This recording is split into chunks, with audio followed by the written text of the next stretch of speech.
podcast. Josh Lander coming to you Oakland, California, holding it down with my buddy on the East Coast, Nate Weitzer.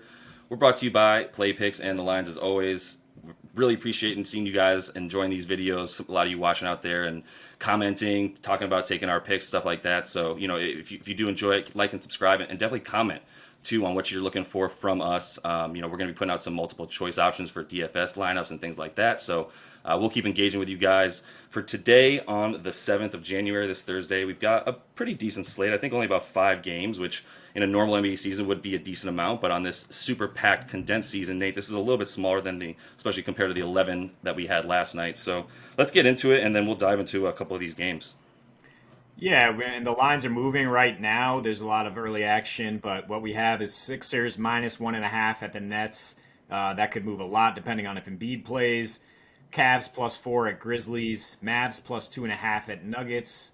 The T-Wolves +10 at Blazers. And Spurs dropping now to +7 at Lakers. So, Josh, what do you like based on those current lines?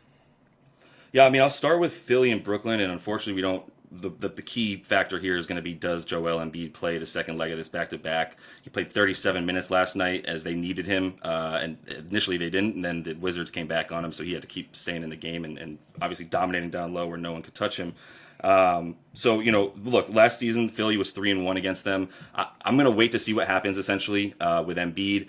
No matter what, I'm going to be taking those Jared Allen props. I really like him at 11.5 points over that, 10.5 boards over that. He's going to get a lot of run, and he pulled up some great numbers last night against Rudy Gobert. So I don't think that's a fluke.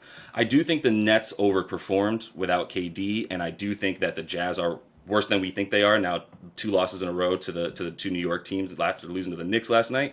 And I do think Philly's D speaks for itself. With Embiid, it's better. Without him, Dwight Howard is a presence down low, and Ben Simmons, I think, if you put him on Kyrie, that's a problem. He'll put that energy in, and Tobias Harris is doing his thing on offense enough. I'm likely going to take the Sixers either way. I like the 1.5 points, but I'm going to wait to see if Embiid plays to see how much I probably put on them.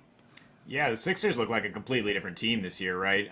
Credit Doc Rivers for seeming to change the culture there. You did hit on it. The Nets shot 55% against the Jazz. That's not going to stay the same against the top-rated defense in the league.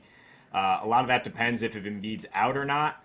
If Embiid is in, I think you might like the under at 224. The Sixers obviously have that defensive rating when he's in, and it jumps all the way to 111.8 the last 2 years when he's out. So that's just something to watch for. And again, I love those Jared Allen props regardless, because he'll have to be in there guarding Embiid if he does play. Another game we're looking at that's seeing some early movement, Mavericks Nuggets.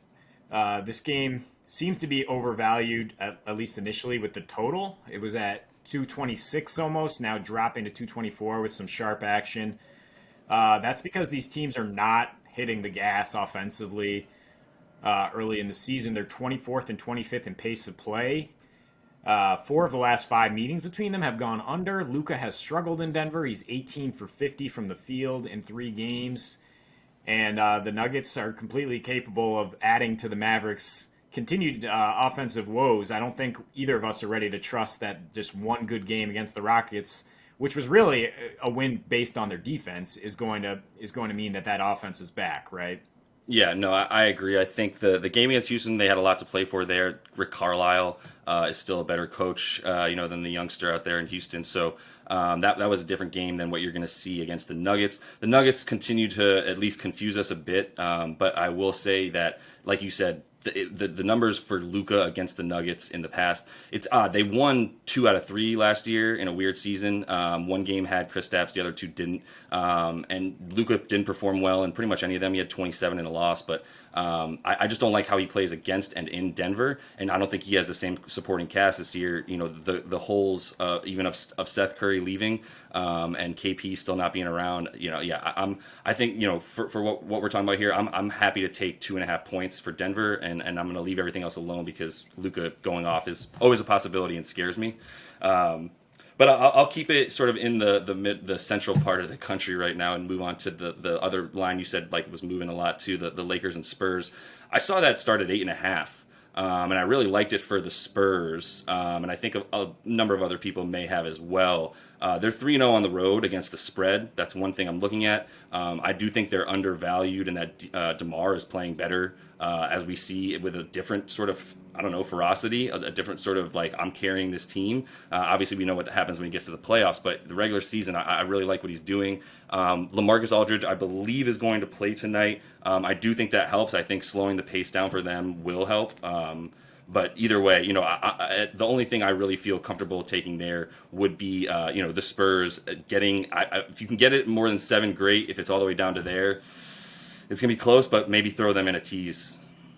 This is one of those reverse logic things where I feel if LaMarcus Aldridge plays, I am hitting the Lakers hard. I'm probably going to hit the under as well. I think he's actually just bad for the way the Spurs play. He just clogs things up, gets too many touches in the high post. And the reason they've been playing so well and they were able to beat the Clippers is that freewheeling style, that multiple guard lineups, keeping it open for DeMar to attack and DeJounte Murray.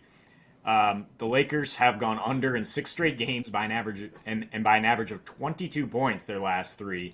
So that's definitely something to look for when you have the Lakers playing solid defense if Anthony Davis is indeed active. And a little underrated note, Alex Caruso coming back tonight, right? I mean, this is a team that struggles to find the energy, understandably, after the shortest layoff in history. And Caruso is kind of an underrated, energetic force when he's out there and when he's on the bench. I think that could galvanize them a little bit and maybe spark some better effort after they nearly lost to the freaking Grizzlies last time out. Yeah, no, I fully agree. Actually, the Caruso factor is starting to scare me. It's not even just the galvanization that he brings. It is that he is an actual legitimate spark off the bench who can score from different areas on the floor. So I'm with that. Yeah, and speaking of terrible teams, right? We have the Wolves at Portland without Karl Anthony Towns. They are truly dreadful. Lost 5 in a row by about 20 points per game.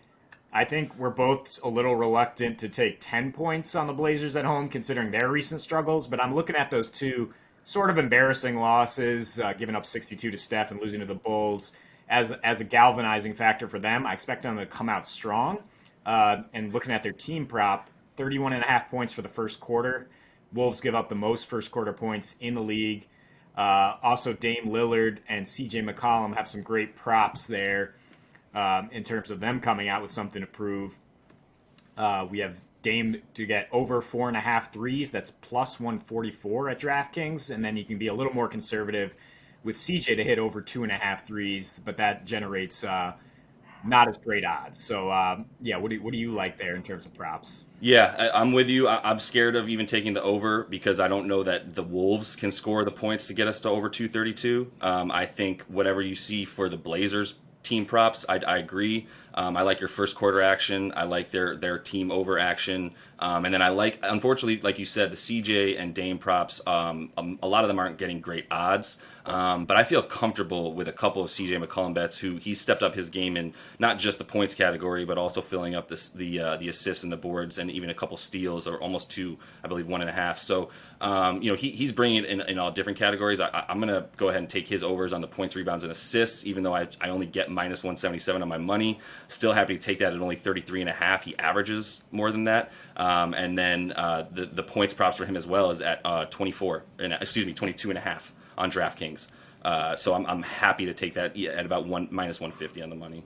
Yeah, but again, the blowout factor being a little risky is why I do like that first quarter prop, just to make sure the Blazers get you in there early. And so looking at a couple things from a DFS standpoint tonight, obviously if Embiid is out, there's going to be a lot of value to be found for the Sixers. Tobias Harris, relatively cheap. He should see a huge uptick. Seth Curry and Danny Green both coming off big games. They seem like they're integral parts of that offense. So definitely look towards those guys and think about a correlation stack with the Nets. Kyrie, obviously, Karis LeVert. Looking for value, Darius Garland's going to be out at least a week for the Cavs, and they have no one. So C.D. Osman, even though he went 0 for 7 from deep and hit 1 field goal last night, still returned good value at his price tag. He should be a locked-in cash play for you. And, anyone else you like tonight? No, I mean, with it's great to see that there's a lot of instances where guards are actually stepping up in the absence of big men. So, two Mhm. places I'm looking right now, like you said, in Philly, I took Seth Curry last night, just loving that defensive matchup against the Wizards.